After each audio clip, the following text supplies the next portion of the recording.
ഇന്ന് ഡിന്നറിന് എല്ലാവർക്കും ഇഷ്ടപ്പെട്ട ഒരു ഡിഷാണ് ഞാൻ കുക്ക് ചെയ്യാൻ പോകുന്നത്. കപ്പയും കൂട്ടാൻ നല്ല മീൻകറിയും.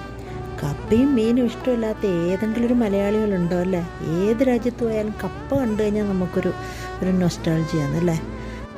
ഓരോ വിഭവം ഉണ്ടാക്കുമ്പോഴും നമുക്ക് ഓരോ നൊസ്റ്റാൾജിയ വരുമല്ലോ, ഓരോ ഓർമ്മകൾ, നമ്മൾ കുടുംബമായി നിന്നും നമ്മുടെ കുട്ടിക്കാലത്തെ ഓർമ്മകൾ അതൊക്കെ വരുമല്ലോ. അതുപോലൊരു ഓർമ്മയാണ് എനിക്ക്. എൻ്റെ അച്ഛൻ വീട്ടിൽ കപ്പ ഉണ്ടാക്കുമായിരുന്നു. അപ്പോൾ കപ്പയ്ക്ക് ഇടിയിറച്ചിയായിരിക്കും അധികം ഉണ്ടാകുന്നത്. ഞങ്ങൾ 4 മക്കളാണ്, അച്ഛനും അമ്മയ്ക്കും. അപ്പോൾ അമ്മ ഇതൊക്കെ ഉണ്ടാക്കി അച്ഛനും ഞങ്ങൾക്കൊക്കെ വിളമ്പിത്തരുന്നത് ഓർക്കുമ്പോൾ തന്നെ, ഈ കപ്പ കാണുമ്പോൾ തന്നെ നമുക്കൊരു സന്തോഷമാണ്. ആ ഒരു പണ്ടത്തെ കുട്ടിക്കാലത്തെ ഓർമ്മകളൊക്കെ.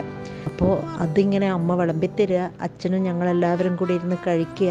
അങ്ങനെ വിളമ്പിത്തരാൻ അമ്മ അടുത്തില്ല, അച്ഛൻ ജീവിച്ചിരിപ്പില്ല. എന്നാലും ഇതെല്ലാം ആലോചിക്കുമ്പോൾ തന്നെ ഒരു പ്രത്യേക ഒരു ചിന്തയാണ് മനസ്സിൽ വരുന്നത്.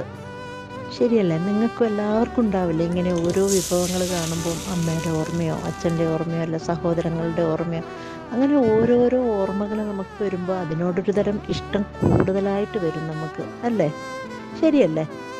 അപ്പോൾ കപ്പയും മത്തിക്കറിയും കൂടെ ഒരു കട്ടനും ആയാലോ? അടിപൊളി.